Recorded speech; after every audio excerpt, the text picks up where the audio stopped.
I'm Lynsey. And I'm Neve. And this is episode 4 of the Talking Notes podcast, where today we will be discussing the current state of the music industry within Scotland.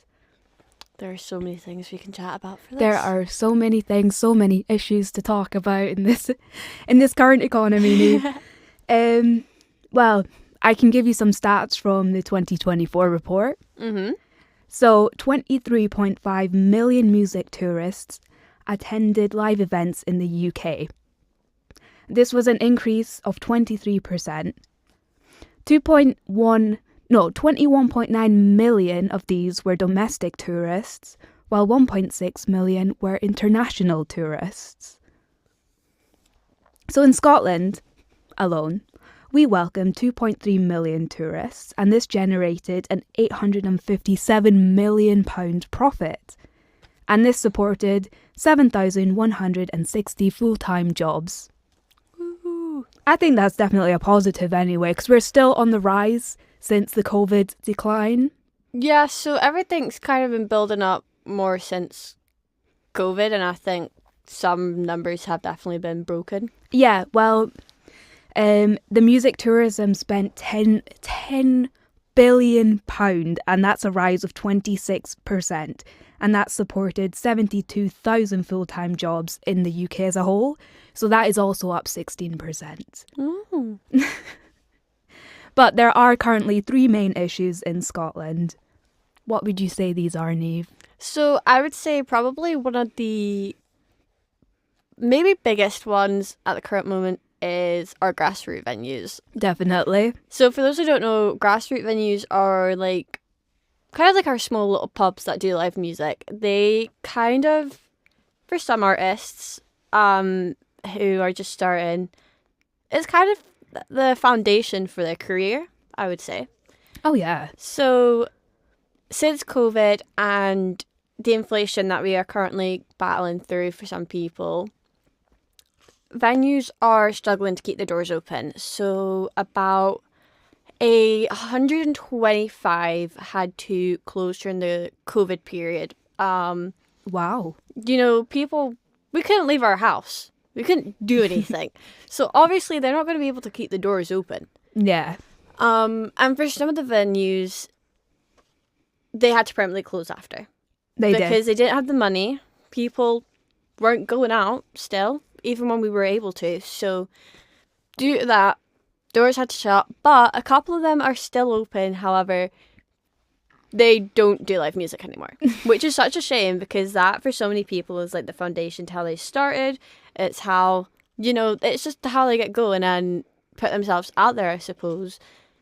And, without these venues, it means there's less opportunity for us to have more successful artists within our own country and to bring in more money. But I can say one of the reasons for these grass venues closing is because of the high energy costs and the increase on tourism expenses and also the lack of financial support. Yeah, that's one of the big ones. I think when you look at Glasgow, so Glasgow is the heart for music in Scotland.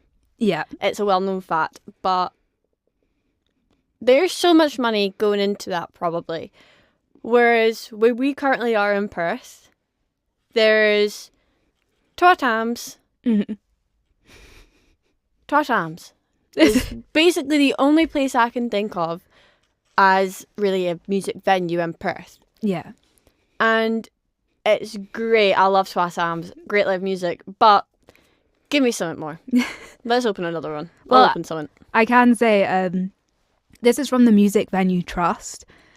When Ed Sheeran he wasn't as big as he was, and he was touring the UK or touring Scotland. Since then, 150 out of the 366 small venues that he toured have shut. I did see that. So that is almost half of the venues that Ed Sheeran toured has shut since. But there's so many factors into this, like inflation. If people can't, keep the doors open, they can't pay their staff. There's a bit of a another reason is because of the cost of living crisis. Yeah. I mean, nobody really wants to talk about this anymore. Not but really. The reason being, there was a survey conducted by this next bit of information comes from the SMIA and the Herald. And basically there was a survey conducted and they found that 83% of Scottish performers said that they have had a drop in gig bookings since 2020. And 1 in 4, or 26%, have had to skip meals. And 51% need to have second jobs to keep themselves going. 90% of the musicians that answered this survey has said that their career has negatively impacted their mental health. And nearly half are concerned that they are going to have to leave the industry very soon. I did see some of this, actually. And it kind of reflects kind of the dire state that our musicians are currently in. Like, it doesn't seem very good. That's very high percentages. It's all of them is more than half. Yeah, I think the creative industry as a whole, not just music, is something people kind of look up to and they want to do. They want to get into it. Yeah. But it's as soon as you get into it, you kind of see the reality of it. And I think that's probably the case for quite a few people. Like, you either, and we were chatting about this earlier on, like, virality of things. Mm-hmm. You either make it straight away, mm-hmm. or you don't. Mm-hmm. And you have to, either way, you're busting your butt off to, like, you know, get somewhere. But it really is like one of these industries where you really do have to have the passion to be part of it and to try and make a living out of it, even though I feel like it's starting to feel more impossible by the day. Yeah. These grassroots venues are essential to the foundation of our industry. And it's kind of not only for musicians, but it helps bring in local economy. Oh, yeah. So, you know, if you've got someone who's playing and, for example, Ed Sheeran, we would go about to little pubs and stuff, that's bringing people in, that's bringing money in, that's bringing business in. If you like that place, you're probably going to go back. Like, it's a 50-50 chance. Mm-hmm. But, you know, you could go back and that's still bringing, and then you've got word through mouth and so many other things to bring people in. But if that's not happening, that's bye-bye. We're going to have to find some other way to keep this industry alive and bringing in income, and it's not really too clear at the moment how that's going to work out. No. Another issue is that we have rising tourism costs in Scotland. So essentially this means there is accommodation inflation, which means like hotel prices, Airbnbs, the prices are soaring. This was especially seen at T-Swift. What do you say? Eras Tour? Eras Tour. Was it the Eras Tour? Eras Tour, yeah. So, I'm curious, how much did you pay for your accommodation? Or did you stay? I'm assuming you stayed. We stayed at a hotel. Actually, we were a bit cheeky, actually. It was, so I went with my friend and her mum, so it was the three of us, and we managed to get, like, it was like a 2-bedroom room, but it was like a really small bed. Mm-hmm. That was basically a sofa kind of thing, and then a double bed. And me and Amy, we just, like, went in the same bed. So, like... Because it was expensive, it was like a parent-child right? kind of situation, and then we're like, Amy, you can just be the child, because, like, you're so small. Yeah. But I don't know, like... I want to say 50 quid, but I could be, like, also completely wrong. Like, this was, like, 2 years ago. So, like, you know, I don't really... Okay, well, from STV News, the average accommodation cost for the Taylor Swift Eras Tour was £686 a night. We did not pay that. I can assure you that. I would have been like, nah, I'm swimming home. I can't really swim that well now. But, like, that's precisely the point. I would have swam home. There is also... these visitor levies that are coming in place now as well. This wouldn't have impacted this tour, but they're coming into place this summer. And, I mean, basically, Edinburgh's looking to charge tourists 5% per night to stay overnight. As it should. in the city, and Aberdeen is looking at 7%. So that's an additional cost that's going to have to go on top of the tourism, travel, coming into the country, having to pay the price for a hotel in Edinburgh as it is already crazy. And now they're going to have to pay an extra 5% on top of that. So that is really not going to do our industry any favours, in my opinion. Not really. And also, I don't really know why people don't go to Aberdeen. It's great. I when I go in Aberdeen, I'm just like. But see in our last episode when we were talking about the Aberdeen crowd and struggling to get them going, get them motivated, I sometimes wonder if living in such a grey state affects people's health. Oh, it definitely would affect mine. We have gone off on a slight tangent here, but I was thinking about this. Nah, see, if I lived in Aberdeen, I'd be like, but like. Edinburgh I can see, and a part of me can understand why people are coming over. In some ways, it's a bit more cheaper for them to get a flight, get a hotel, get tickets to see someone over here than it is in their own country. I don't know who they are thinking they're charging 7%. You know, that I don't really they hardly agree with. get tourists as it is, and I know the state of the music scene in Aberdeen. I've watched it go so downhill in the last couple of years. It's ridiculous. But I also just... What is your opinion on tourists coming over for concerts? I mean, obviously it's a great thing. It's a benefit. It's what we need. We need more people coming in. And I feel like this is just going to put people off. That is true. I just don't like when I'm trying to go to see one of my favourite artists and I can't because someone who doesn't even live here is taking my ticket. Yeah. Oh, really? I do. It bugs me. I'm just like, Scotland, for some artists, don't get dates. Mm-hmm. Some do. Like, I'm surprised when I went and seen Riley Green, like, even though I had to travel, I couldn't get tickets for Glasgow. I'm surprised Glasgow is even on the list. Mm-hmm.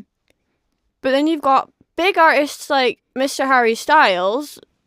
Surely he has the money to put on a gig or two in Scotland, you would think. Yeah, this is what we were discussing. Apparently not. This is the thing that bugs me. But then, like, they got one in, like, every state in America. Like, I'm sorry.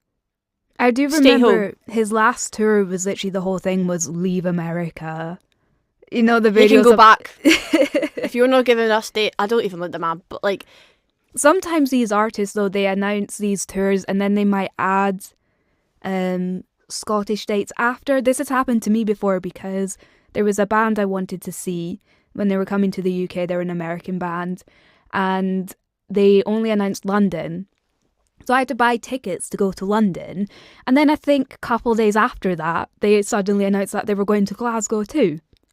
So I had to sell my London ticket, which was easy to do. But then they announced Glasgow. I was thinking, you could have saved me so much hassle and just announced Glasgow. That's the thing.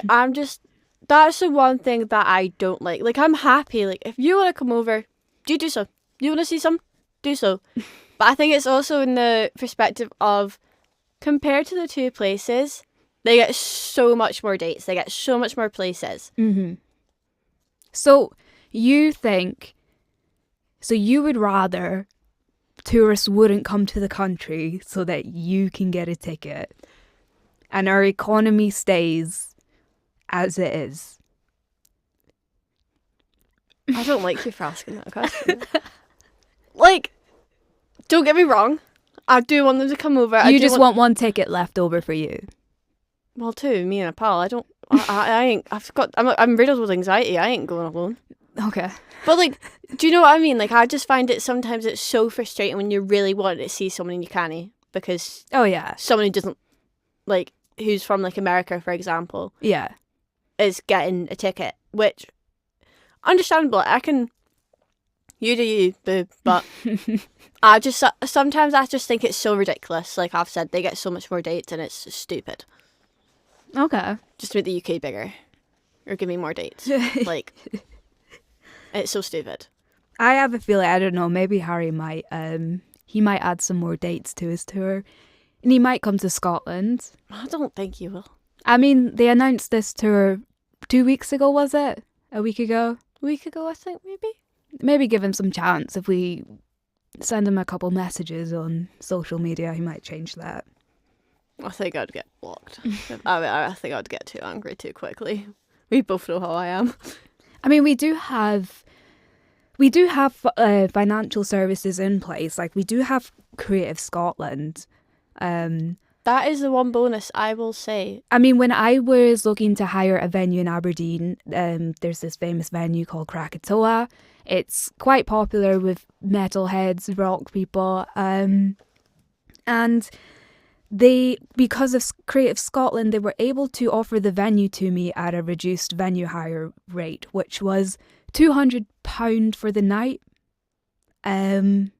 which I didn't end up going for just because it's really hard to get people out. Yeah. And that was even with Creative Scotland's help, and because they give a discount to students, and Creative Scotland make up for that. But I think that's the great thing about Creative Scotland is that it doesn't matter whether it's for a project, if you're an artist, like, you know, trying to start up. They had the funding in place to help you out. Yeah. So there was between 2025 to 28, there is about £200 million. Oh wow, 200 million. Yeah, for Creative Scotland funding. And is that how much they gave out? I don't know. I need to look more into it, but I believe that's how much they've got at the moment in total to give out. Right. But then I do also know part of their budget goes towards like festivals and stuff. Yeah. See, despite the discount, it was still far too expensive for me as a first year student with absolutely no experience whatsoever to hire a venue like Krakatoa for the very good discount of £200. It was just not going to be possible for me to be able to bring in enough people to that venue on a Saturday night. I think the thing is also, like,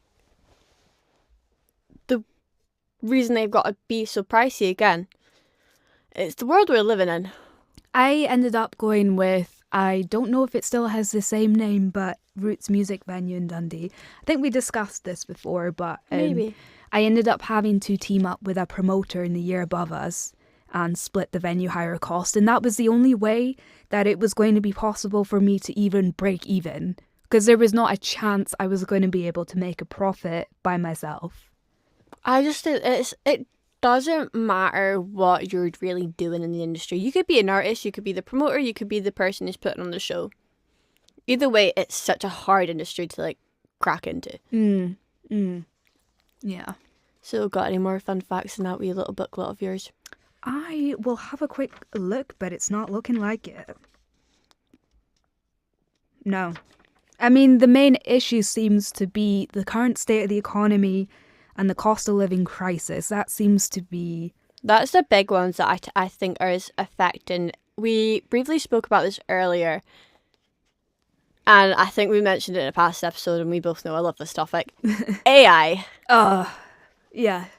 So, although there's not really many cases in Scotland that we could find anyway, it is becoming a much more up-driven trend, I would say, of people using it, and people use it to even promote their songs, to create posters, advertisement. Gross if you're doing that, but like, so many cases are currently happening towards that, like in the UK. What's your thoughts about it? Well, my thoughts on AI being used to... Like, in the music industry, because I yap about it all the time. In the music, wow. I think I have quite strong opinions on it, like most musicians would, I think. I just don't really see the need for it in the industry, because the whole point is it's human creativity. It's what you create yourself, not what some machine generates for you.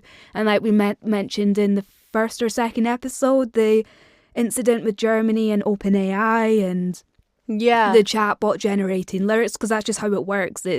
it takes these ideas from sources that already exist. It's not exactly creating anything new. It's stealing. Yeah, basically stealing. Yeah. What are your thoughts? I hate it. Get rid of it. Let's destroy it. I just think it's so dumb that if you're in a creative industry that you're supposed to be creative, yet you're using some fake machine that is stealing people's jobs to what? Seem like you can create something. Like, no, you clearly can't then if you're cheating. Are you feeling like you're in a position to have a stable career in the music industry within the next couple years? No. And why is that? AI. Like, I genuinely do think, like, there's probably a bunch of other reasons that I'm not thinking about, but I genuinely do think it's going to do more damage than good. Like, yeah. It's so scary how something, you would have seen someone try to Photoshop a photo or something. Yeah. Is now being used to make music, steal people's music, to do things which people who are just lazy and don't want to do something, they're just using AI for it. I just think it's ridiculous. Get rid of it. Get in the bin.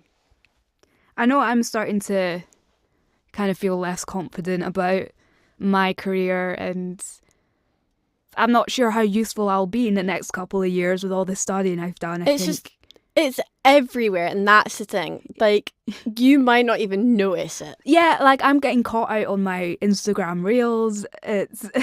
I know. I nearly threw my phone actually across my room the other day because I thought a video was real and it was not.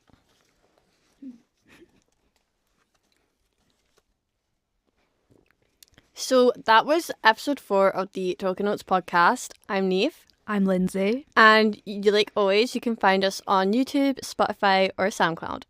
And we will see you next week for episode 5. Yeah.